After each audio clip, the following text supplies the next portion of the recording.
Hey guys, Travis Gillespie, and we're going to start talking about the real numbers. Look at this. We'll say the real numbers. But before we begin with learning what the real number system is, you got to understand where it came from, how it came to be. And let's look about when you're about 3 years old, you start watching TV. You also start learning to count. You're watching Sesame Street typically, or a show like it, and you learn to count the numbers like 1, 2, 3, 4, and so on. And you end up calling this our natural or counting numbers because you are learning to count. These are your natural numbers. So you grow up, you start watching some other sophisticated TV shows. What ends up happening is you realize, hey, you know what? There's more to life than just 1 through numbers 1 through 10. In fact, you also learn a new piece of information that there's this number, and that number it's called 0. You say, hey, there's a number called 0, and I'm going to start there, and then I'll count 1, 2, 3, 4, and so on. And actually, you might even be able to count greater than 10. Maybe you count to 20. But we call this set of numbers, when you add 0 to the natural numbers, you call them the whole number set. So these are all your whole numbers. And because 0 is added to the natural number set, well, the whole number set includes the set of natural numbers. So what I'll end up doing is changing this shape and saying, hey, these guys, the natural numbers connect into here, or the natural numbers are a part of the whole number set. Well, you get a little older still, and you may have grown up in Texas or something, but you decide you're going to go travel and visit some families in a colder part of the world. And when you get there, you realize, hey, one, all of your money's gone, but because you've spent it to travel, and two, the temperature, it's so cold, it has dropped below 0, and you need a way to express that the temperature is below 0. And also,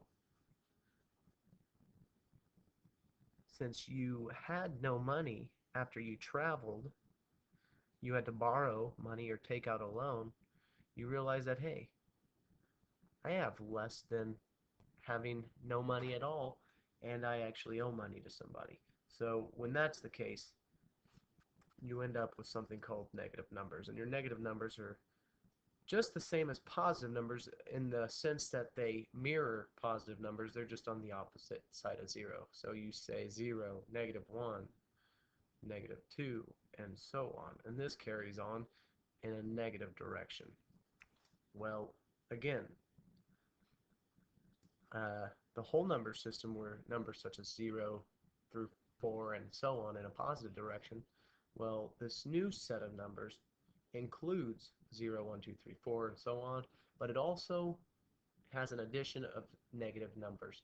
So we call this set of numbers our integers, and our integers actually include whole numbers as well.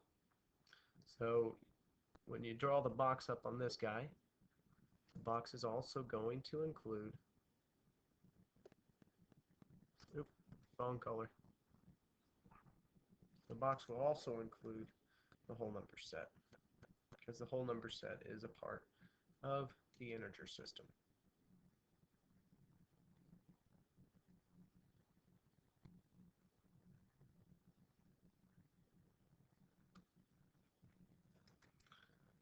Well, as you get older still, you might be a teenager, you realize like, hey, I want to go hang out with friends or go on a date, and you go out and get some pizza or something.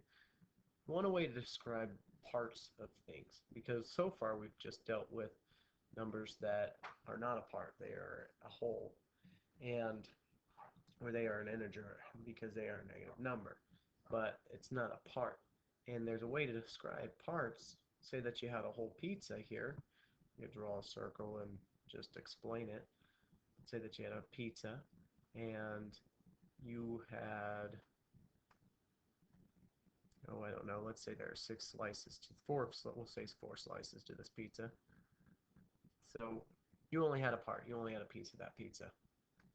Well, under this sense, you only have a fraction of it.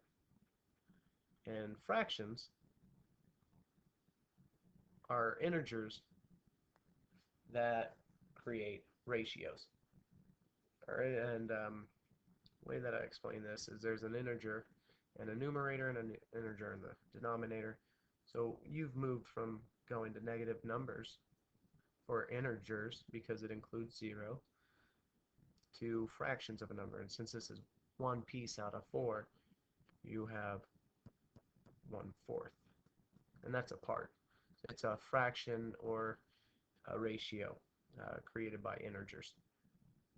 And then, since I'm able to create a fraction, and fractions are a set, of, are a whole new set, that, well, you end up with here what you call rational numbers. And rational numbers are numbers that can be written in the form of a fraction.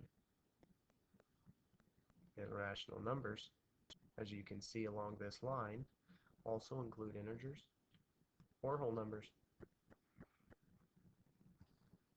So when you go to box this setup, you do it just the same as the others, and they are included in your fraction set. They are included in the rational number set. So once you have all of these created, there is a whole nother set of values that we haven't discussed, because these are our rational numbers. So disconnected from the rational numbers are a set of, I'm going to fix that yellow, disconnected from the rational numbers, there's a set of irrational numbers. And your irrational numbers are numbers such as pi,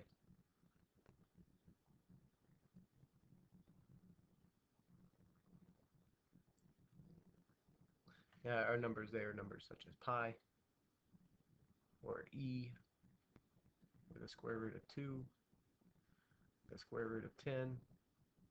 The reason is because they are non-terminating or non-repeating decimals.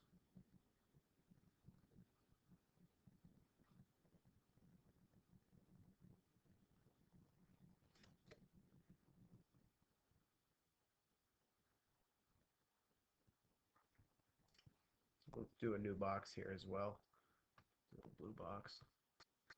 What you see here is, hey, there's this whole disconnected set of irrational numbers. But once you get these two,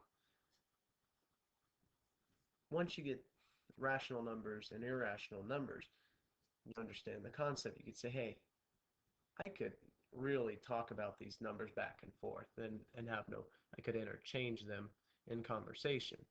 And by that point, you are so sophisticated that you need a new term to describe the entire set of irrational and rational numbers. Scroll down just a little bit here. And you call this set your real number set.